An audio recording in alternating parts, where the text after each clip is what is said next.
उसने porn film चला के मेरी गोद में रख दिया फोन। पंजाबी इंडस्ट्री तो बहुत ही गंद है। जेल के तो बहुत सारे इंसिडेंट्स हैं जिनके इवन बूब्स बड़े होते हैं। वो कहते हैं बूब्स ऊपर करके दिखाओ, चल उठ कपड़े उतार दिखा, ऐसे कर, पीछे घूम जा। क्या ही बोलूं, बस तमाशा ही लग रहा है अभी तो, मुझे कुछ नहीं लगा। आप कह रही हैं संदीपा इनोसेंट है लेकिन फंस रही है या फंस गई है। सोशल मीडिया इन्फ्लुएंसर ने की करोड़ों की ठगी। Social media influencer Sandeepa A complainant has claimed that she's been duped of 6 crore rupees on the pretext of investment in a film project. मेरे पास तो FIR है, बेल के ऑर्डर्स हैं, जबकि जज ने जो बेल दी है हाई कोर्ट में, उन्होंने बोला है उसमें कि इस मैटर में ईडी आई कहाँ से।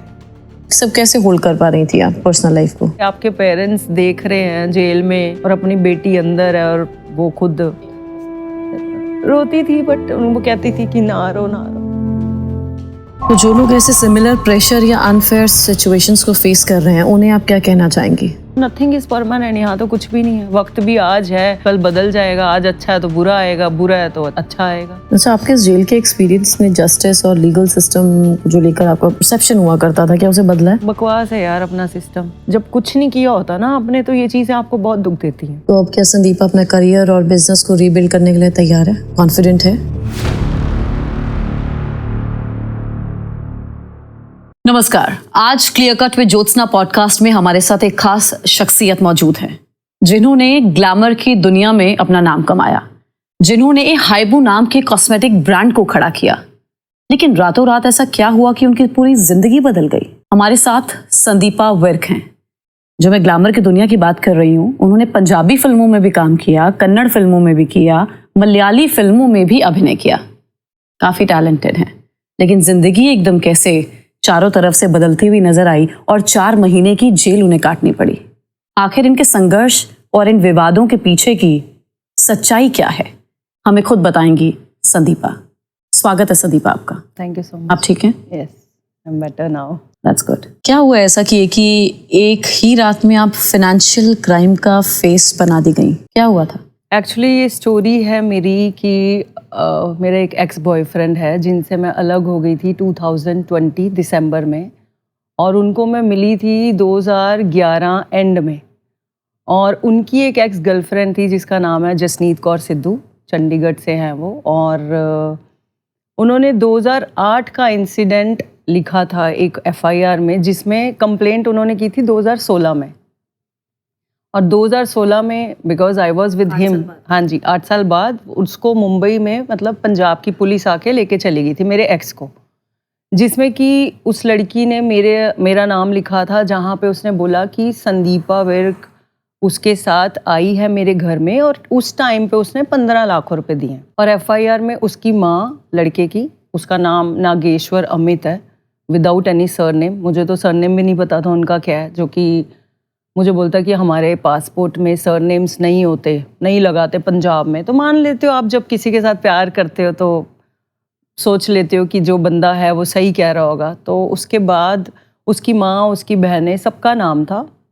और जब पुलिस ने इन्वेस्टिगेशन की तो उस लड़की की और उसकी अकाउंट में ट्रांजैक्शंस थी 6 करोड़ रुपए की, जिस FIR में उसने लिखा था कि फिल्म बनाने के लिए मैंने पैसा दिया है।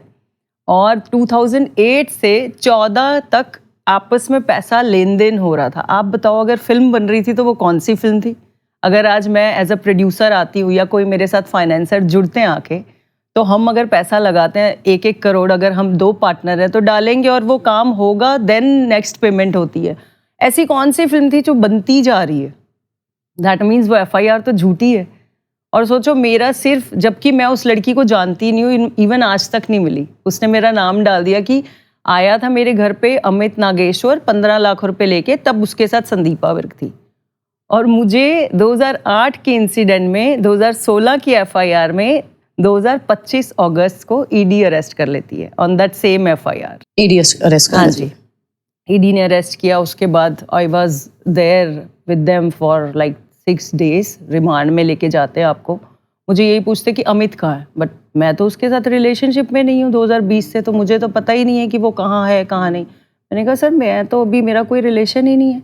तो वो कहते कि लड़की ने आपकी कंप्लेंट की है, मतलब उसी लड़की का उन्होंने नाम लिया कि जसनीत कौर सिद्धू ने आपकी कंप्लेंट की है। तो मुझसे बहुत सारी चीज़ें पूछी, वो कहाँ चला गया है, कहाँ छुपा हुआ है, वो दुबई में है क्या? मैं क्या सर, आप देखो, इन्वेस्टिगेशन आप करो। जब मैं किसी के साथ हूँ ही नहीं तो मुझे क्या पता कहाँ पे है। और अगर आपको ये बातें पूछनी है तो राइट पर्सन तो उसके माँ और उसकी बहनें होंगी।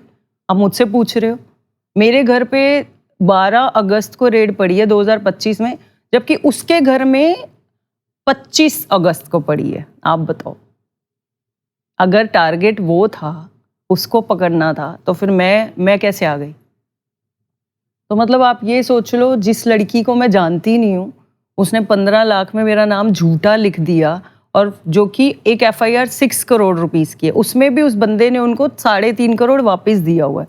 मैटर कोर्ट में सिर्फ 2.5 करोड़ रुपए का उसका, और उस 2.5 करोड़ में भी मेरे नाम के आगे फुल एफआईआर लगा दी गई 6 करोड़ रुपए की।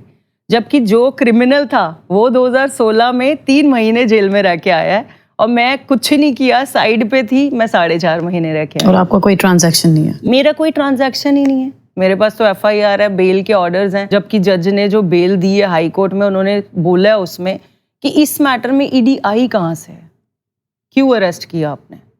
और फिर मीडिया तो जैसे उन्होंने मीडिया इस पे भी बात करेंगे, बट आपको कब ये आभास हुआ कि सिचुएशन बहुत सीरियस है और लॉन्ग टर्म इम्पैक्ट करेगी? सिचुएशन ऑब्वियसली, जब मैं सो रही हूँ अगर अपने घर पे, मेरे मॉम डैड की हेल्थ सही नहीं थी, तो मैं 23 जुलाई को आई थी दिल्ली में, 23 जुलाई 2025, और उनके टेस्ट वगैरह चल रहे थे। तो अचानक सुबह 12 अगस्त को 6:30 बजे घर का दरवाज़ा जब बजता है, बहुत सारे लोग और ईडी से आए हैं हम लोग, तो मैंने उनसे क्वेश्चन किया कि शो मी और आईडीज, मैं नहीं जानती आपको, आप कौन है और क्यों आए हैं आप शौक ही हो जाओगे ना, जब आप सोए हुए और उठ रहे हो और ईडी आई और मैं मेरा नाम ही पूछ रही है, क्या करोगे आप जब मुझे पता ही नहीं है कुछ।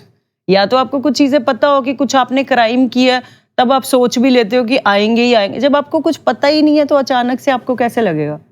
सब घबरा गए होंगे घर में ना? सब घबरा गए, और मैं तो मतलब ऑब्वियसली वो घर पे पहले तो सुबह से लेके रात तक घर पे रुके, और उन्होंने बहुत सारे यही क्वेश्चंस कर रहे थे, वो कहाँ पे है, कैसे है, तुमने उससे पैसा लिया, उस लड़की ने तुम्हारा नाम डाला। तो मैंने कहा सर, अगर मैंने उससे पैसा लिया तो आप मेरे को एक ट्रांजैक्शन दिखा दो।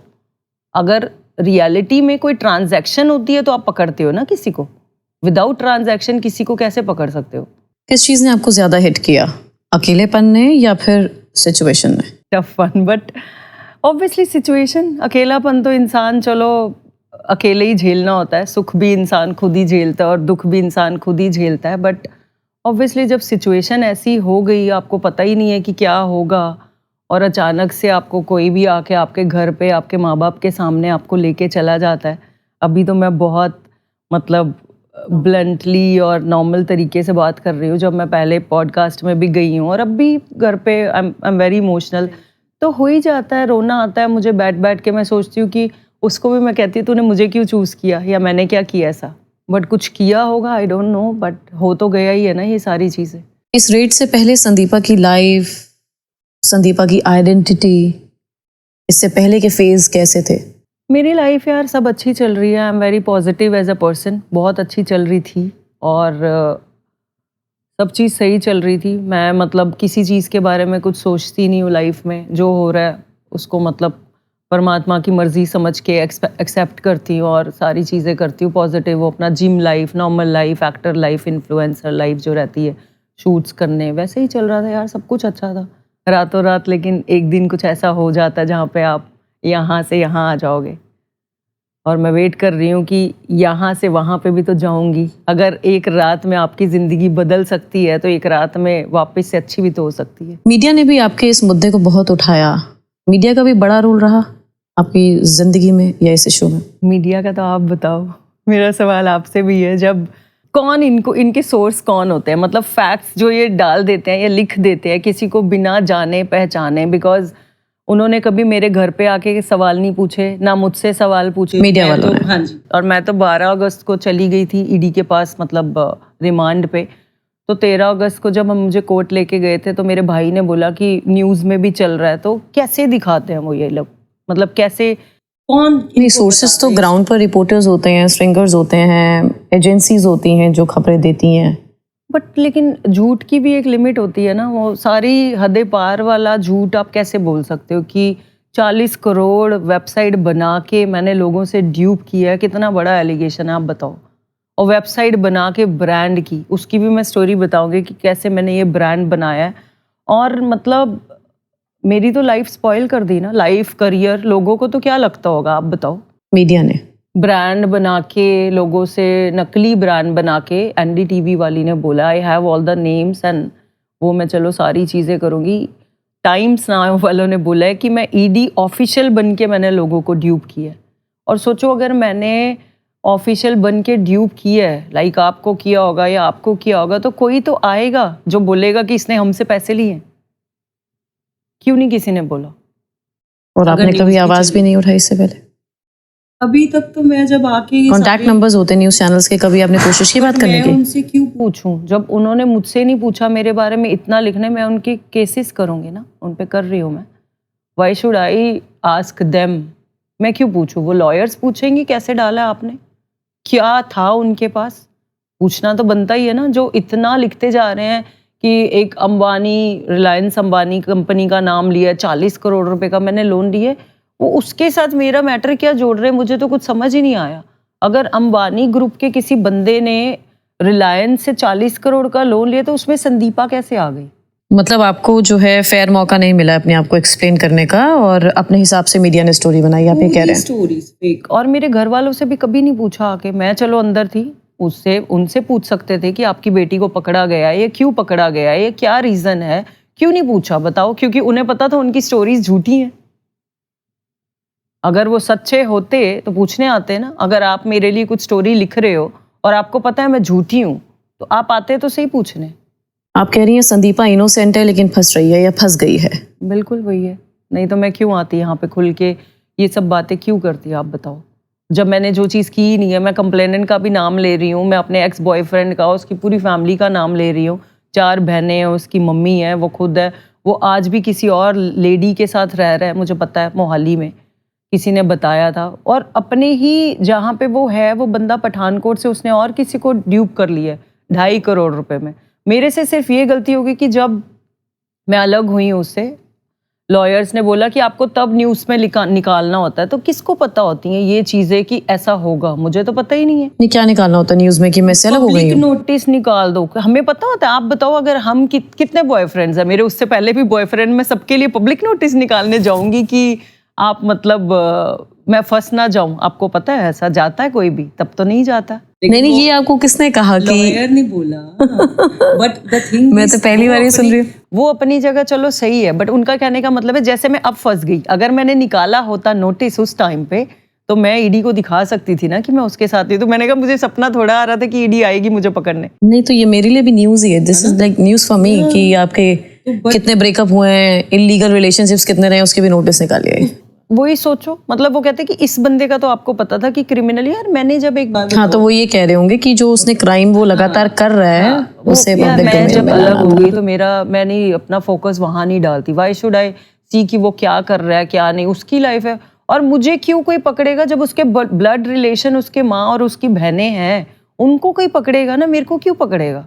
आप बताओ। अच्छा, इतना कुछ जब चल रहा था, रेड हुई, रेड से पहले ब्रेकअप्स भी आप बता रही हैं, दैट टाइम, दैट उस समय भी शायद जिंदगी बहुत उथल पुथल रही होगी, तो सब कैसे होल्ड कर पा रही थी आप पर्सनल लाइफ को? तो जब 2020 में मैं उससे अलग हुई थी, और ऑब्वियसली जब आप 2012 एंड 11 एंड से 20 तक किसी के साथ होते हो, कितना लंबा रिलेशनशिप आपका होता है, उससे निकलने में ही आपको जब पता चल जाए कि वो बंदा कॉनमैन है और मल्टीपल लोगों को लूट चुका है और मल्टीपल रिलेशनशिप्स हैं उस बंदे की, और आपके होते हुए वो 2 और लड़कियों के साथ कितने समय तक रिलेशनशिप में था, आपको कैसा लगेगा? That's bad. तो मैं ऑब्वियसली बहुत टूटी थी। तब भी मैं डिप्रेशन में चली गई थी और रोती थी चिल्ला चिल्ला के अपने घर पे अकेले। और फिर एक दिन मैंने खुद ही डिसाइड किया कि यार जिसने मेरी लाइफ अगर ख़राब की है तो ऊपर वाला उसको देख रहा है, कर्मा पे आई बिलीव, तो उसके साथ बुरा होना चाहिए। मैं क्यों अपनी लाइफ स्पॉइल करूँ? फैमिली में कौन कौन है आपके? मेरी मॉम, मेरे डैड, भाई बहन, वो दिल्ली में रहते हैं। I am from Delhi, born and brought up, but I live in Mumbai. Family पे क्या इम्पैक्ट रहा है इसका? फैमिली तो क्या रहेगा, आपको सपोर्ट ही कर सकते हैं और क्या करेंगे। जो आपकी जर्नी है, आपके स्ट्रगल्स, आपके एक्सपीरियंसेस, वो तो आपको खुद ही फेस करने हैं ना। तब मैं इतना टूटी थी, फिर मैंने ब्रह्म कुमारीज का आपने नाम सुना होगा, मैंने वो मेडिटेशन ज्वाइन किया और खुद ही एक दिन डिसाइड कर लिया कि अब नहीं रहूँगी, बहुत रो लिया। और उन्होंने बहुत अच्छी अच्छी चीज़ें बताई, तो मैं पॉजिटिविटी मेडिटेशन में पढ़ के अच्छे से निकल के बाहर आई। एंड मुझे क्या पता था कि उसके ठीक 5 साल के बाद ये हो जाएगा एंड फिर आप उसी चीज़ में चले जाओगे। और जब कोविड आया तो उससे पहले तो I was an actor, I am an actor, but उससे पहले आप काम कर रहे होते हो। देन कोविड में आप सोचते हो कि अब क्या किया जाए। देन आई थॉट, और उससे भी अलग हो गई थी, मैं कनाडा गई, मैंने कोर्स किया। I am an internationally certified cosmetologist. मुझे स्किन का बहुत क्रेज़ है, I mean to look beautiful. तो उसके लिए मैंने कोर्स करने वहाँ पे गई एंड प्रॉपर एकेडमी से मैंने सर्टिफिकेट्स लिए। उसके बाद मैंने 6 महीनों के ट्रायल्स के बाद, आई हैव सेंसिटिव स्किन, तो मैंने सेंसिटिव स्किन के लिए प्रोडक्ट्स बनाए। सोचो आपकी अचीवमेंट को कोई नहीं देख रहा एंड आपके ब्रांड के ऊपर, आपके ऊपर इतने एलिगेशंस लगा दिए जाते हैं कि मतलब सब खत्म हो जाता है जहाँ पे। ये अपने हाइबू ब्रांड के बारे में भी आप बताइएगा, बट व्हाट अबाउट रिलेटिव्स और your friends, are they supporting you well? देखो रिलेटिव्स, मैं ये बोलूँगी कि कोई किसी का नहीं होता यहाँ पे। फ्रेंड्स तो कुछ चुनिंदा फ्रेंड्स, उल्टा बाहर वाले जो लोग हैं, जैसे मेरे हैं 3-4 लोगों ने मुझे बहुत सपोर्ट किया। They are my real friends, जो स्कूल टाइम से चलते आ रहे हैं, वो खड़े रहे। लेकिन रिलेटिव्स कौन होते हैं? वो तो उनको पता चल जाए कि ईडी आई है और वो लोग तो खुद ही बातें करनी स्टार्ट कर देते हैं कि कुछ किया होगा, या मैं मतलब क्या ही बोलूँ उनके बारे में। अभी ठीक है, उनकी जितनी सोच है उतनी बातें करेंगे। सपोर्ट तो यहाँ पे आपको पता है, अगर कोई वैसे भी कुछ निकल जाता है घर से कुछ बनने के लिए, तो लड़की को कौन सपोर्ट करता है? एंड आधे लोग तो वैसे ही जेलसी में ही मर जाते हैं कि ये इतनी स्ट्रांग, इतनी बोल्ड है कि ये यहाँ तक पहुँच गई है, तो पता नहीं क्या करेगी। तो अभी तो ये जस्ट ट्रेलर ही है, यही बोल सकती हूँ, पिक्चर अभी बाकी है। You were telling me few people are there who have unfollowed you after this. या है फिल्म इंडस्ट्री के कुछ लोग जो, बिकॉज यार अनफॉलो करने का मुझे जो लगता है एक ही रीज़न होता है। Because I met some girl in my gym only, she is an actress and she told me, नहीं संदीपा ऐसा नहीं होता, बिकॉज हमें लगता है कि हम ना फंस जाए। तो मैंने कहा तुम कैसे फंसोगे? जब तुमने कुछ किया होता है तब तुम फंसते हो। मैं इतनी बोल्डली एंड ब्लंटली आके, इनफैक्ट ईडी ने मुझे अरेस्ट किया, उनके बारे में भी अगर बोल रही हूँ, बिकॉज मैंने कुछ नहीं किया। और अगर आपने कुछ नहीं किया तो आप क्यों डर रहे हो? दैट मीन्स आप अपने कांड छुपा रहे हो। आप खुद सोचिए, अगर आपने कुछ किया ही नहीं है तो आप क्यों डरोगे? अब मैं क्यों खुल के सामने आ रही हूँ या बोल रही हूँ? अगर कोई ट्रेजिडी हो गई है, कुछ इंसिडेंट हो गया, ठीक है, मेरे कुछ कर्मा में लिखा होगा मुझे जेल जाना है। नहीं, आप बता रही थी आप जेल से आई और कुछ ऐसे वहाँ इनोसेंट लोग आपको मिले, आपने कुछ लोगों की मदद भी करी, उन लेडीज को बाहर निकाला।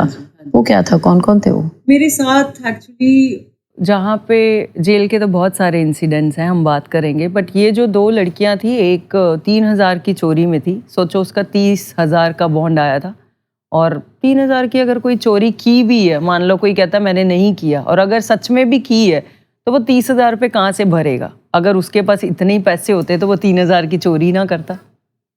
जो उसने बोला कि उसने नहीं की, और वो फर्स्ट टाइम आई थी, मैंने भी हेल्प इसलिए की क्योंकि अंदर तो देयर आर क्रिमिनल्स जो बार बार आते हैं, रिपीटर्स होते हैं। ये बंदी थी जिसकी मॉम उसकी ब्लाइंड थी और डैड उसके बेड रिडन है और उठ नहीं पाते, तो कोई निकालने वाला ही नहीं था। उसको 4.5 महीने हो गए थे। तो मुझे कहती थी, एक बेटा भी था, कोई मिलने नहीं आता था, कुछ नहीं, वहीं पे जेल में सर्वाइवल के लिए काम करती थी और पैसे मिलते थे, उससे अपना खर्चा चलाते हैं। हमारे तो चलो घर वाले आके पैसे दे के जाते हैं, कपड़े दे के जाते हैं, वीक में 2 बार मिलने अलाउ होता है मिलने के लिए। तो उनका तो कोई नहीं था, तो कौन करता? तो फिर मुझे बोलती थी, दीदी आप मुझे हेल्प करोगे? तो मैंने उसका आके बॉन्ड भर दिया था 30,000, 5,000 कुछ लॉयर को दिया एंड उसकी हेल्प करी। एक और लड़की थी जिसका नाम संध्या है, और उसके हस्बैंड ने मतलब शेयर मार्केट में ट्रेडिंग करता है या क्या करता है, मल्टीपल लोगों से उसने 18 लोगों से पैसे लिए हुए थे। उसका मतलब 18 लोग कंप्लेनेंट थे उसके, और उसकी वाइफ के अकाउंट में उसने 17 लाख डाले थे। और ये बंदी भी इतनी इनोसेंट थी जिसको अकाउंट, ATM कभी यूज़ ही नहीं करना आता।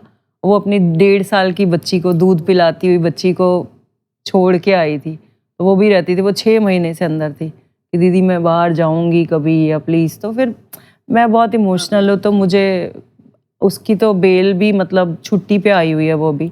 11 मई को उसके 3 महीने हो जाएंगे। फर्स्ट टाइम किसी को 3 महीने की छुट्टी मिली है, सोचो, बेटी के मेडिकल पे। अब वापस उसकी हाई कोर्ट में दोबारा से अभी लॉयर काम कर रहा है, उस पर वो लगाएगा तो आ जाए वो बाहर परमानेंटली। अच्छा संदीप भाई, आपके प्रोडक्ट्स का क्या सीन था? हाइबू ये जो कंपनी पर एकदम इफेक्ट हुआ, क्या इलीगल कंपनी थी या प्रोडक्ट्स अच्छे नहीं थे, क्या था? कोई कंप्लेंट हुई थी? मैंने कुछ नहीं है ऐसा, वो तो न्यूज़ बोल रहा है ना, ऐसा तो कुछ भी नहीं है। न्यूज़ ने ही ये बातें बोली है ना दैट मैंने वेबसाइट बना के उसमें लोगों को प्रोडक्ट्स बेचे, फेक प्रोडक्ट्स बेचे। जब मैंने कोर्स किया कॉस्मेटोलॉजी का और 6 महीने मैंने 6 मंथ्स तक मैंने अपनी स्किन पे ट्रायल्स लिया। आई हैव सेंसिटिव स्किन, तो मैंने under eye gel, moisturiser, face wash, sunscreen, 6-7 body lotion, 6-7 products बनाए और ट्रायल्स लेने के बाद बनाए और थर्ड पार्टी मैन्युफैक्चरिंग कराई प्रोडक्ट्स की। परवाणु जगह है एक, और एक बद्दी में जगह है। परवाणु में AM एंटरप्राइजेस, पंकज जी उसके ओनर हैं, उनसे थर्ड पार्टी मैन्युफैक्चरिंग। ये लोग प्रोडक्ट्स बनाते हैं, लेबल आपके लगाते हैं आपकी कंपनी के, तो उन्हीं के पास सारे सर्टिफिकेट्स होते हैं जो भी FD approve, vegan, cruelty free, ये सब चीज़ें उनकी कंपनी के पास सर्टिफिकेट होते हैं और हमारा प्रोडक्ट बना के देते हैं। तो ये जब प्रोडक्ट्स बनाए, मैं आई थी 21 में गई थी कनाडा, 22 से बने थे और 24 तक एक्सपायरी हो जाती है उन प्रोडक्ट्स की। तो मैंने 2 साल उसको अमेज़न एंड फ्लिपकार्ट पे सेल किया और अपनी वेबसाइट बना ली पूरी विद पेमेंट गेटअवे, जैसे बना के पेमेंट आएगी। लेकिन मैंने अपनी वेबसाइट पे कभी प्रोडक्ट्स बेचे नहीं, सिर्फ अमेज़न एंड फ्लिपकार्ट पे जाते थे। तो कुछ खास रिस्पॉन्स नहीं था। जितने प्रोडक्ट्स मैंने बनाए थे वो बेचने के बाद वो मैंने बंद कर दिया। उसका बोलते हैं कि कंपनी बना के अपनी कंपनी से करोड़ों रुपए का ट्रांजैक्शन किया, तो कंपनी के अकाउंट में तो होगा। अगर करोड़ों का ट्रांजैक्शन है तो FIR में या ED के डॉक्यूमेंट्स में कुछ तो होगा, पर कुछ भी नहीं है। कुछ नहीं मिला उस केस कुछ नहीं है। वही मैं कहती हूँ कि मीडिया तो मतलब मेरी जो एक तो जेल का दाग आपको पता है कितना बुरा है, और एक इन्होंने इतने ज़्यादा एलिगेशंस लगा दिए जो एक बात भी सच नहीं है, आप बताओ। और जब मैंने पॉडकास्ट में बोला, मक्कड़ जी की पॉडकास्ट में, दैट जेल में मैं मरना चाहती थी और वो सब मैंने बातें की, तो अगले दिन इंडियन एक्सप्रेस एंड NDTV ने फिर से डाला दैट संदीपा मौत मांग रही थी जेल में। तो तब आपने क्यों नहीं सोचा कि आप किसी की ज़िंदगी बर्बाद कर देंगे इतनी झूठी चीज़ें डाल के, कि तब भी मैं मर सकती थी? आप सोचो। या ड्यू टू प्रेशर और नेगेटिविटी अराउंड। मैंने भी तो, जब मेरे घर वालों ने बताया कि फिर लॉयर ने मुझे बोला कि संदीपा चिंता मत करो, कोई बात नहीं, आ रहा है न्यूज़ में आने दो, ये न्यूज़ हट जाती है। मैं क्यों हटवाऊँ अभी? तो आपने कभी सोशल मीडिया का भी सहारा नहीं लिया अपने पक्ष को रखने के लिए? क्योंकि ऑब्वियसली जब जो खबरें चला रहा है वो आपके उसको भी ट्रैक कर रहा है, सोशल मीडिया अकाउंट्स को। So have you ever posted there? अभी मैं नहीं कर सकती बिकॉज मेरा लॉयर करेगा पहले। अगर मैंने खुद डाल दिया तो वो भी बोलेंगे कि ये भी तो हमारे लिए डाल रही है, केस कर रहे हैं ना हम उन पे, तो मैं क्यों डालूं? अभी नहीं डालेंगे हम लोग। मतलब आप कह रहे हैं ये पूरा केस एक एंगल से, एक साइड से बिल्ड हो रहा था, आपकी उसमें कोई आपका पक्ष नहीं था? मेरे को नहीं लगता। आप बताओ, अगर कोई ED ने भी उनको इन्फॉर्मेशन दी होगी न्यूज़ वालों को, तो वो इतनी गलत तो देंगे नहीं। वो क्यों देंगे ऐसी न्यूज़ उनको? तो इनके सोर्सेस कौन है? मैं तो यही शॉक्ड हूँ कि मतलब इतनी बकवास कर रहे हैं। और वो 6 करोड़ की FIR की तो जो रियल चीज़ थी, चलो जिस पे उठाया है मुझे, जो जेन्युइनली एक केस बना हुआ है मेरे एक्स का, जिसमें मैं कभी चार्जशीट नहीं हुआ मेरे ऊपर, मैं कभी जेल नहीं गई, इवन पुलिस ने मेरे से कोई इंक्वायरी नहीं की। जज ने भी हमें बकायदा वहाँ के लिख के दिया हुआ है कि संदीपा और उसके घर वालों का कुछ नहीं है, main accused only Nageshwar Amit है। तो जब उन्होंने मुझे उस FIR पे अगर पकड़ा तो उन्होंने उस FIR की तो कभी बात ही नहीं करी। उन्होंने तो 40 करोड़ फेक कंपनियां और लोन लिए और लोगों को ड्यूप किया, अपने नकली प्रोडक्ट्स बना के बेचे। उन्होंने तो एक अलग स्टोरी चलाई है। स्टोरी तो ये थी नहीं। अब आप ये कह रही हैं कि इसमें आपका डायरेक्ट रोल भी नहीं था, इनडायरेक्ट रोल भी नहीं था, रोल था ही नहीं, यही कहना चाह रही हैं ना आप बेवजह फंसी हैं, राइट? बिल्कुल रोल था ही नहीं। एक्स का रोल था, एक्स की एक्स का रोल था, एक्स का रोल था, आपको फंसाया गया। और मैं तो आज तक उसको मिली भी नहीं। जो बंदी कह रही है कि मेरे घर से आके पैसे भी लेके गई है, तो वो सोचो उसने तो मेरी लाइफ स्पॉइल कर दी। जबकि मेरे एक्स के साथ जब मैं उनसे अलग हुई ना 2020 में, वो लड़कियों के साथ उन्होंने मुझे इंस्टा पे, हम लोग फ्रेंड्स बने, क्योंकि एक्स जब चला गया तो आपको पता है, तो फिर उन्होंने मुझे बोला, मैंने कहा, कहती हमने तो तुझे समझाया था कि ये बंदा कौन मैन है। तो मैंने कहा यार जब आप प्यार में होते हो आपको नहीं पता होता, और मुझे तो अब मेरे आप बॉयफ्रेंड, आप बोलेंगे लड़कियां मुझसे शादी करना चाहती थी, अब मैं तेरे साथ हूँ, आउट ऑफ जेलिसी कर रही है, तो आप तो अपने बॉयफ्रेंड पे ही यकीन करोगे ना उस टाइम पे। तो मैंने तो उन बंदियों को और उसके डॉक्यूमेंटेशन या कुछ भी चाहिए तो और उसमें हेल्प की है, सोचो। और फिर भी जब ईडी ने उनको, मुझे पकड़ा 12 तारीख को, ईडी ने उनसे 22 तारीख को पूछताछ की है उन लड़कियों से। तो वो तो अपनी एफआईआर के अगेंस्ट जाके बोलेंगे नहीं कि हमने नहीं किया या संदीपा से हम कभी नहीं मिले, उन्होंने तो कभी नहीं बोला। लेकिन मेरी लाइफ तो स्पॉइल हो गई ना उस चक्कर में, मैं तो जेल में जाके आ गई ना। नैरेटिव गलत सेट किया गया। बिल्कुल, या ये दाग लगना था मेरे ऊपर जेल का। संदीपा, जब जेल ले जाया गया तो कैसा रिएक्शन था आपका, या वहाँ का क्या अनुभव रहा? यार जेल का तो पहले बताऊं, जब मुझे ना ईडी ने रिमांड पे लेके आते हैं, 12 अगस्त को गए थे, तो वो कोर्ट लेके जाते हैं ना दोबारा रिमांड एक्सटेंड कराने के लिए। तो मुझे तो सीधा लगा कि इन्होंने मुझे पकड़ा है, जैसे ही मैं कोर्ट जाऊंगी लॉयर मेरा बेल लगाएगा और मैं वापस चली आऊंगी घर पे। मुझे तो पता ही नहीं था कि मैं जेल जाऊंगी। तो वो जब रिमांड बढ़ा रहे थे तो मैंने अपने लॉयर से पूछा, लॉयर कहता है कि कैसा है इनका रखने का, जहाँ पे आपको रखा है। तो उनका तो जहाँ पे केजरीवाल को रखा था वहीं रखा हुआ था मुझे, तो इट वाज ऑल गुड। सोचो बड़े बड़े लोगों की तो बड़ा क्यों नहीं बनूंगी, आप बताओ। हाँ, किंग मेकर हूँ तो क्यों नहीं बनूंगी। तो फिर उसके बाद मैंने उसको बोला, कहता कैसा है, तो मैंने कहा वहाँ तो सब अच्छा है, एसी वेसी है, सब चीज़ है। तो वो कहता जेल तो बहुत बुरी है। तो अभी 15, 16, 17 छुट्टियाँ थी, 15 अगस्त आ गई और सैटरडे और संडे। तो मैंने कहा आप एक काम करो, ये रिमांड बढ़ा रहे हैं तो रिमांड ही बढ़ाने दो इनको, मैं इन्हीं के पास चली जाऊंगी ताकि मुझे जेल ना जाना पड़े। मुझे क्या पता था कि मैं वहाँ पे भी 6 दिन चली गई और जेल भी मेरे को इतना टाइम रहना पड़ेगा। मुझे पता होता कि ऐसा होगा तो मैं तो सीधा जेल ही चली जाती। तो फिर जब 15, 16, 17 भी उनके पास रुकी, 18 को जेल लेके जब जाते हैं, उससे पहले तो एक चीज़ सोचो आप, जब आपको पकड़ लेते हैं ना तो हॉस्पिटल्स में लेके जाते हैं। जैसे मेरे घर से मुझे लेके जा रहे थे फर्स्ट डे, तो दीनदयाल हॉस्पिटल में गए थे क्योंकि हमारा घर विकासपुरी में है। और यार वहाँ पे जाके होते हैं प्रेगनेंसी टेस्ट।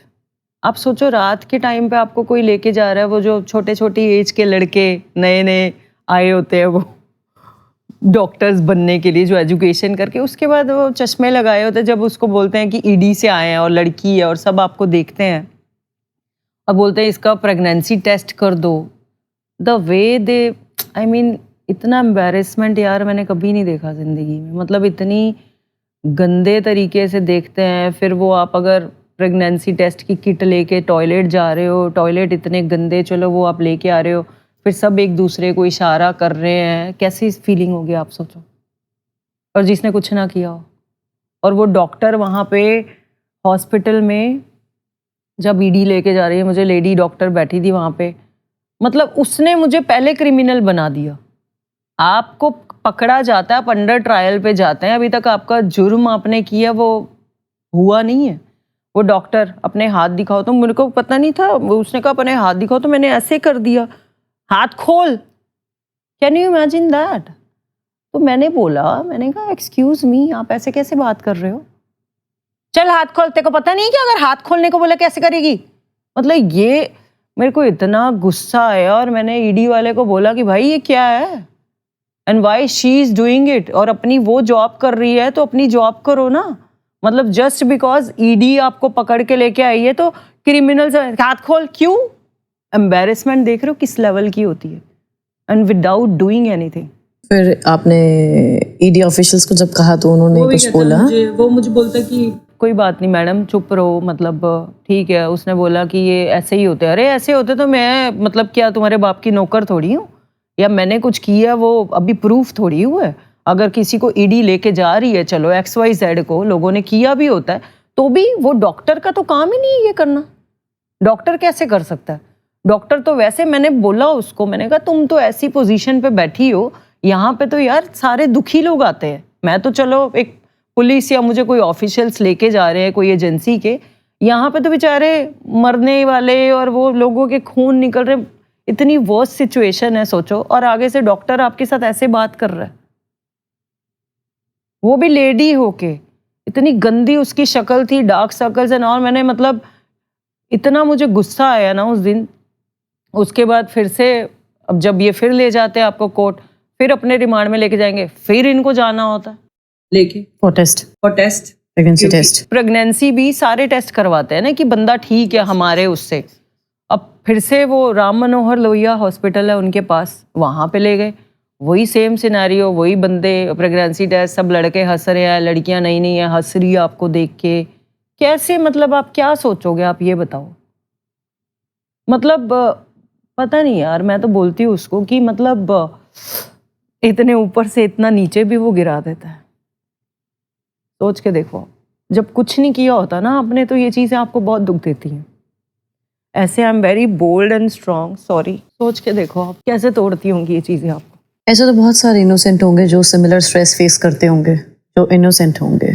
तो आप सोचो कितने लोग हैं। मैं वही सोचती हूँ, मैं बोल्डली आके बोल पा रही हूँ। अभी भी मुझे लोग बोलते हैं कि आपको नहीं, ये बातें नहीं करनी चाहिए, जिनको नहीं भी पता आप क्यों बता रहे हो कि आपके साथ ऐसा हुआ। तो मैं किसी से डरती थोड़ी हूँ, मैं क्यों नहीं बताऊँ। या मुझे किसी का वो थोड़ी चाहिए कि मुझे कोई सपोर्ट करे। जो मना करने वाले लोग कौन है? मना करने वाले भी होते हैं ना कि क्यों आप बता रही हो, छोड़ो, लोग भूल जाएंगे। जैसे कि चलो न्यूज़ आई आपकी, बहुत सारे लोग जाते हैं ईडी में, किसी को याद नहीं रहेगा, लोग भूल जाएंगे। तो लोग भूले या ना भूले, मुझे क्या लेना लोगों से। पहली बात, मुझे क्या दिया लोगों ने, या मैं कौन सा, मेरा कोई लोग गा के घर चला रहे हैं, या सोसाइटी मेरा किचन रन कर रही है, या मेरी लाइफ के एक्सपेंसेस उठा रही है। मेरे को क्या डर है किसी चीज़ का। और कौन है ये लोग जिनका हम इतना सोचते हैं। अच्छा, टेस्ट करा के फिर आप जेल जाती हैं? टेस्ट करा के फिर से वही, जितने दिन 3-4 बार राम मनोहर लोहिया में गई, वही प्रेगनेंसी टेस्ट वही चलता रहा। जब जेल जाते हो आप, जेल के तो और ही अपने, वहाँ पे भी जाके फिर से प्रेगनेंसी टेस्ट होता है। और जेल में तो आपको नंगा कर लिया जाता है। सबसे बड़ी बात, जेल में आपको अगर आपकी एंट्री हुई है बाहर से, तो वो पूरे कपड़े उतार के आपको देखते हैं, पूरे कपड़े उतारेंगे। और मैं अगर सोचो 4 महीने, 4.5 महीने रही हूँ, 27 बार मेरे को किसी अलग अलग बंदों ने नंगा करके देखा है। क्या हालत होगी, आप ये सोचो। ऐसा क्यों करते हैं? क्योंकि जब आप जेल के अंदर जाते हो, वो ये चेक करते हैं कि ये कुछ लेके तो नहीं आई साथ में। जब आप वहाँ से, आपकी कोर्ट में जाना होता है, कोर्ट डेट होती है, वहाँ पे आपको चेक किया जाता है। और वो भी तमिलनाडु पुलिस होती है, टीएसपी उनको बोलते हैं, स्पेशल, तो टीएसपी। तो वो जब कोर्ट जा रहे होते हो तो सुबह आपको चेक करके भेजते हैं कि ये कुछ लेके तो नहीं यहाँ से जा रही जेल से। वो नंगा करते हैं, प्रॉपर खड़े करके बोलते हैं उठो बैठो नंगे होके, बाल खोल दे जाते हैं, मुंह खोल के दिखाओ। जिनके इवन बूब्स बड़े होते हैं वो कहते हैं बूब्स ऊपर करके दिखाओ। कैन यू इमेजिन दैट कि बूब्स के नीचे तो कुछ नहीं है। आप सोचो, मतलब आप ये सोचो, जिस बंदों ने नहीं किया तो वो पहले ही इतने, मतलब एक टाइम, बुरे टाइम से गुजर रहा है, तो ये चीज़ें तो उसको और सपोर्ट करती चली जाती हैं ना उसके मेंटल हेल्थ में। मतलब क्या मेंटल, कैसे मेरी सिचुएशन होगी, आप ये सोचो। अब नंगे ही होते रहते हो बार बार। और मैडम लोग तो अलग अलग ड्यूटी पे रहते हैं, वो भी इतनी बदतमीजी से बात करती हैं। देखो, कुछ लोग अच्छे होते हैं but they are very rude यार। चल उठ, कपड़े उतार, दिखा, ऐसे कर, पीछे घूम जा, आगे पीछे, मतलब क्या ही बोलूँ, बस तमाशा ही लग रहा है अभी तो। मुझे कुछ नहीं लग रहा, कुछ समझ नहीं आ रहा। मैं तो इतना सब कुछ फेस करके आ गई हूँ, मुझे लगता है कि इससे ज़्यादा मेरे साथ, मुझे नहीं लगता ज़िंदगी में कुछ बुरा होगा जितना हो गया। आप बताओ, इससे ज़्यादा किसी के साथ कुछ बुरा हो सकता है? जेल में आप सोते हो तो कीड़े चल रहे हैं आपके ऊपर। कीड़े कब चलते हैं? जब हम मर जाते हैं, लाशों के ऊपर चलते हैं। फीलिंग ऐसी आती है, अरे यार क्या हम जिंदा लाश है। मतलब वो काली वाली चींटियाँ बोलते हैं, मकोड़े बोलते हैं उनको। गर्मी के दिन थे जब मैं गई, 18 अगस्त को जेल में गई थी, तो गर्मी के दिन थे और वो कीड़े और कान खजूरे और मतलब ऐसी सिचुएशन। तो मैं एक चुन्नी लेके गई थी येलो कलर की, कॉटन वाली, तो मैं वो अपने ऊपर डालती थी सोने के लिए, मच्छर और कीड़े, और ताकि उसके अंदर कोई कीड़ा ना आए। फिर भी वो आ ही जाता था। अगर ऐसे कीड़ा चल रहा है, आपने ऐसे मारा तो वो चिपक जाते हैं। वो डंक वाले जो कीड़े नहीं होते, ब्लैक निशान, मार्क्स आ जाते हैं पूरे। मतलब जेल में तो आप जैसे सारे क्रिमिनल्स हैं, जिनको कन्विक्टेड लोग हैं, जिनको सज़ा हुई है, उनके साथ ही आप रह रहे हो। तो ऐसा तो है नहीं कि अंडर ट्रायल्स कुछ अलग ट्रीटमेंट में, और जिसने जो कन्विक्टेड है उनके साथ कोई अलग ट्रीटमेंट हो रहा है, ऐसा तो है ही नहीं है। जेल तो सबके लिए फिर जेल ही है, चाहे आपने कुछ किया या नहीं किया। और आप खुद सोचो, सिस्टम बोलो हमारा कि अगर सच में ही मान लो किसी का पैसे का लेन देन होता या मेरा भी होता इसी केस में पैसे का, तो वो बंदा जो ऑलरेडी पैसे ले रहा है और वापस भी कर रहा है, अगर 6 करोड़ का भी मैटर था, जिसने आधे पैसे वापस भी दिए हों, वो आधे पैसों के लिए किसी को भी जेल जाना आपको लगता है सेंस है या कुछ इसमें?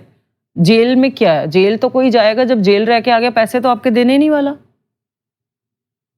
इंसान को डर क्या होता है कि जेल कभी ना जाए। और मेरा तो जो मैंने पूछा उससे कि भैया मैं जेल जाऊंगी और मैं तो होके ही आ गई, तो मेरा तो डर निकल गया। आप बताओ अब मैं डरूंगी जेल जाने से कभी? जो मैंने फेस कर लिया चीज़ें विदाउट डूइंग एनीथिंग, तो मैं क्यों डरूंगी अब? अच्छा, आपके इस जेल के एक्सपीरियंस ने जस्टिस और लीगल सिस्टम जो लेकर आपका परसेप्शन हुआ करता था, क्या उसे बदला है? बकवास है यार अपना सिस्टम, क्योंकि अगर ईडी अरेस्ट करता है तो आपको सेशन बेल ही नहीं देता पहली बात, और 60 दिन के लिए चार्जशीट का आपको वेट करना पड़ता है, then you can apply bail. 60 दिन पहले उसके लिए वेट किया, और जब दिवाली का फेस्टिवल का सीज़न था और जज ने सोचो बेल रिजेक्ट तो करनी थी उसने, रिजेक्ट करने के लिए 1 महीना लगा दिया। अच्छा, जेल में सबसे ज़्यादा चैलेंजिंग आपके लिए क्या था? चैलेंजिंग यार जेल, मैं तो मतलब क्या ही बोलूँ यार, वहाँ तो हर चीज़ ही बहुत बुरी है यार, बहुत बुरी। मतलब एवरीडे आप ये सोचो, जब भी आप दिन में उठते थे आप सोचते थे कि आज किसके साथ लड़ाई होगी, या आज कैसे नहीं अपने आप को कैसे बचना है, या कैसे अपना मूड स्पॉइल नहीं करना है, या कैसे आप रोओगे नहीं, उस चीज़ों से कैसे बचोगे आप। अगर आपने घर पे फ़ोन भी लगवाया, वहाँ पे लैंडलाइन पे कॉल करने की अलाउ करते हैं डॉक्यूमेंट्स देने के बाद ना, बिलिंग फ़ोन पे 5 मिनट अगर आपने घर वालों से बात भी करनी है, उसके लिए भी आपको जद्दोजहद 100-150 बंदा वेटिंग पे है। ना, वो तो फिर क्यों होता है यार, क्यों वन बाय होता है? वन फिर करते जो क्रिमिनल्स हैं उन्होंने अपना टाइम फिक्स करके रखा, भाई हम तो 4 बजे करेंगे, फिर तो तुम्हारी क्यों जाए भाड़ में। जो स्मगलिंग करते हैं या जो ड्रग्स में अंदर आए होते हैं, उन्होंने तो अपना होल्ड ही बनाया हुआ। क्यों ऑफिशियल्स ने इस चीज़ का ध्यान रखा? वो ऑफिशियल खुद ही उनसे डरते हैं, तो क्या ही बोले, क्या ही बोले। ऑफिशियल्स खुद ही उनसे मतलब कि ये तो रिपीटर है और ये तो वापस आता है, मतलब रिपीटरों को इतनी इज्जत आप दे रहे हो कि मतलब ये रिपीटर है उसको ज्यादा इज्जत मिलेगी, और जिसने क्राइम नहीं किया उसको कोई इज्जत नहीं मिलेगी। ये कहाँ का वो है बताओ आप? फिर तो रिपीटर ही अच्छे हो गए। अगर उन्हीं की धौस चल रही है तो फिर तो रिपीटर ही अच्छे हो गए ना। वो अपना टाइम लेके और बैठ जाते थे, वो जैसे उनका ग्रुप होता है कि हम तो 4 बजे से हमारा है। नहीं, नियम तो नियम है, वो तो सख्त होना चाहिए। कोई नियम नहीं है, कुछ नहीं है, जिसकी चलती है बस उसकी चलती है वहाँ पे, ऐसा है। आपने एक लंबा समय इस ग्लैमर की इंडस्ट्री में भी दिया है, आपने मलयाली इंडस्ट्री में काम किया, कन्नड़, पंजाबी इंडस्ट्री का चेहरा हैं आप। क्या टैलेंट काफ़ी लगता है आपको, ये और भी बहुत बैरियर्स हैं, बहुत और चीज़ें भी होती हैं इंडस्ट्री में? टैलेंट वैलेंट कुछ नहीं होता, और अब ये नहीं है कि ये जो मैंने काम किए ये कि कुछ गलत करके करे हैं। कभी कभी लक साथ में सच में देता है, और मेरे जो ये मैंने मूवीज़ किए हैं इनमें मोस्टली तो न्यू कमर्स होते थे, और मैं जैसे पहले मॉडलिंग करती थी, आफ्टर दैट मैंने सोचा कि ramp shows, print ads, commercial ads करके अब नया क्या, देन आई हैव लर्नड, मैंने थिएटर ज्वाइन किया, एकजुट नादिरा बब्बर जी का, जो राज बब्बर जी की वाइफ हैं उनका, और उसके बाद मैंने मलयालम मूवीज़ में पहले सॉन्ग से स्टार्टिंग की, देन फिर मेरे पास फिल्म्स आई, और पंजाबी फिल्म की, मलयालम की, कन्नड़ा की, जो भी काम आता गया अच्छे से, मतलब विदाउट कॉम्प्रोमाइज़ जो आता गया मैं करती चली गई। मैंने नहीं देखा फिर वो प्रोजेक्ट कितना बड़ा है, जैसे लोग कहते हैं कि बजट देखना चाहिए या हीरो देखना चाहिए या प्रोड्यूसर, मैं तो चूज कैसे इतना नहीं करूं? सोचा। जब मैंने नहीं सोचा, बिकॉज हाँ, बट मुझे ये था कि मुझे टीवी नहीं करना। टीवी से मुझे मतलब सीरियल्स का, जब मैं सुनती थी वो लोग 25-25, 27-27 दिन शूटिंग करते रहते थे, सुबह जाते थे रात को आते थे, तो मैं मॉडलिंग कर लेती थी, अपनी प्रिंट एड्स करती रहती थी, कमर्शियल करती रहती थी, कभी कभी बीच बीच में काम आता है। मूवीज़ का क्या है ना, आपको अलग अलग लोकेशंस पे लेके डेस्टिनेशन अब जाते हो, बाहर चले जाते हो कहीं, तो मुझे घूमने का बहुत शौक है या तो मैंने कहा वो भी काम हो रहा है। शूटिंग सीरियल्स का क्या, वहीं पे शूट होता है पूरा टाइम हमेशा, मतलब आप स्टूडियो के अंदर हो, सुबह जा रहे हो रात के आ रहे हो, लेकिन कॉम्प्रोमाइज़ के बिना आपको मतलब रियलिटी तो यही है, विदाउट डूइंग कॉम्प्रोमाइज़ आप नहीं बन सकते, है ऐसा, करना पड़ता है, you have to do that, reality है, चाहे वो डायरेक्टर हो, प्रोड्यूसर हो या हीरोज़ के साथ हो। अगर बड़े हीरो हैं तो रियलिटी यही है। और पंजाबी फिल्म इंडस्ट्री में तो, साउथ में बोलूँगी मोस्टली प्रोफेशनल्स हैं लोग, बहुत अच्छे से, अगर उनका टाइम है तो सुबह 5 बजे उठ के और वो 7 बजे एग्जैक्टली चालू कर देते हैं शूट करना। They are very professional. लेकिन पंजाबी इंडस्ट्री तो बहुत ही गंद है, बहुत ज़्यादा। मतलब वहाँ तो डायरेक्टर, मेरी जो मैंने 2 फिल्में भी छोड़ी हैं, डायरेक्टर रूम में ही आ गया था आधी रात को। शूटिंग करने के बाद 7 डेज़ की शूट की थी मैंने एक फिल्म में। एक में दिलप्रीत ढिल्लोन एक्टर है, दिलप्रीत मान, सिंगर का नाम सुना होगा आपने, दिलप्रीत ढिल्लोन, वो एक्टर थे। और शूट कर लिया था हमने अमृतसर में खालसा कॉलेज में। और डायरेक्टर सीधा रात को बेडरूम में मेरे, मतलब ऐसे एक ही होटल में आपको पता रहते हैं, तो देन 12 बजे नॉक होता है, तो अगर if you are my friend तो आप खोलोगे ही ना देख के कि हाँ जी। तो ऐसे बात करते करते सीधा ही अंदर आ गए। तो मैं कहा सर हाँ जी, मैं कहा सर मैं सो रही सी, आई एम पंजाबी तो पंजाबी में ही बोलना था। मैं कहा मैं सो रही थी और कल सुबह फिर से शूट है अपना, तो आके बेड पे ही बैठ गया। एंड देन ही सेड कि तो मैं क्या आप, मैं बोला भी आप, मैं सो रही थी आप चले जाओ, ऐसे कैसे बोलोगे ना आप एकदम से। तो मुझे कहते कि मैं तो ऐसे नहीं जाऊँगा, आपको पता ही है क्या हो गया, क्या फ़र्क पड़ता है। तो मैंने कहा क्या, तो कहता नहीं मैं तो यहीं रहूँगा और मैं तो यहीं सोऊंगा, ऐसे करके जब बोला तो मैंने बोला कि मैं तो नहीं करूँगी, मैंने सीधा बोला। तो कहता कि फिर मैं मूवी से निकाल दूंगा। उसको लगा कि ऐसे बोलेगा तो ये डर के कर लेगी क्योंकि शूट कर लिया। मैंने कहा आपको लगता है अगर शूटिंग के बाद भी आप निकालना है तो मेरे को निकाल देना। तो मुझे लगा ऐसे ही बोल रहा नहीं निकालेगा, सच में उसने निकाल ही दिया। सुबह वो कह दिया शूट ही नहीं है। मैंने कहा कोई बात नहीं है तो मैं क्यों, मतलब ये थोड़ी है कि अब आप आ जाओ आधी रात को, मैं नहीं करूँगी। क्यों करना, पहले आप बताओ मुझे। अब लोग बोलते भी है कि जैसे उन्होंने भी मुझे पूछता थे, मक्कड़ जी ने भी पूछा कि आपको रिग्रेट है अगर वो आप कर लेती तो आज आप कहीं और होते। मैंने कहा कहाँ होती, यहीं होती। In general I am saying कि अगर मैं वो फिल्म कर भी लेती, वैसे तो वो फ्लॉप हो गई और मेरे साथ तो जो बुरा करता है उसका मैंने बुरा होते हुए देखा है अपनी आंखों से। तो मैं यही सोचती हूँ जो ये लड़की ने मेरे लिए नाम डाला है और इन लोगों ने जो मेरे साथ इतना बुरा किया है, क्योंकि जो सच्चा होता है ना उसको अगर कोई दिल दुखाता है तो फिर ऊपर वाला लेता है बदला आपका। तो मैंने बोला वो फिल्म भी फ्लॉप हो गई, वो डायरेक्टर का भी कोई नाम ही नहीं, आज तक कभी कोई फिल्म ही नहीं मिली उसके बाद। और ऐसे ही एक वहाँ पे हीरो थे और एक दूसरी फिल्म कर रही थी, और हीरो का चलो नाम नहीं लूँ, पंजाबी इंडस्ट्री में, पंजाबी में, जैसे मैंने डायरेक्टर का नाम नहीं लिया, इसका भी नहीं लेते। उसने पॉर्न फिल्म चला के मेरी गोद में रख दिया phone. Can you imagine that? मतलब इतनी हिम्मत है उनमें। एक तो दारू पी के आ जाते हैं दिन में ही, फोटोशूट चल रहा था हमारा, इतनी आप फोटोशूट चल रहा है तो हीरो के साथ आपको शूट तो करना ही पड़ेगा ना।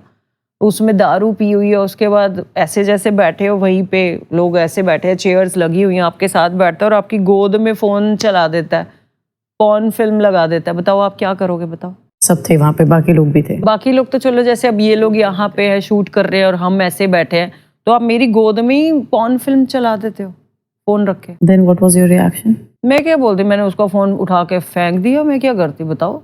और शर्म उसको आनी चाहिए जो ये हरकतें कर रहा है, मैं क्या करूँ? मेरे को किस बात की शर्म? जब आपको गंदगी करते हुए शर्म नहीं आ रही, मैं क्यों डरूँ या मैं क्यों वो करूँ? ये बहुत अच्छा किया आपने, और शायद जो सुनेंगे आपको वो भी आपसे कुछ सीखने वाली बात है, नो डाउट। एंड मुझे फिर ये सब कर दिया तो चलो मैंने फ़ोन वोन फेंक दिया, उसको समझ आ गया। एंड अगले दिन जब हमारा शूट था, वो भी जैसे चंडीगढ़ में हम लोग थे या संगरूर में थे, पता नहीं, अब संगरूर में से शायद हम लोग संगरूर में थे, तो घर उसका चंडीगढ़ में था, तो शूट था अपना, तो वो चंडीगढ़ आ गया। तो मैंने फ़ोन किया आज तो अपना शूट था, तो मुझे सीधा ही बोलता है मेरे साथ वाला होटल का रूम लो, वो किसी और होटल में था, तब मैं शूट करूँगा। मैंने कहा इसका क्या मतलब है कि मेरे साथ वाले आके रूम में रहो? मैं कहा मैं तो इधर रहती हूँ ना। नहीं मेरे साथ वाले होटल में, मतलब मेरे साथ वाले रूम में आके रहो आप, फिर हम शूट करेंगे, आप समझो।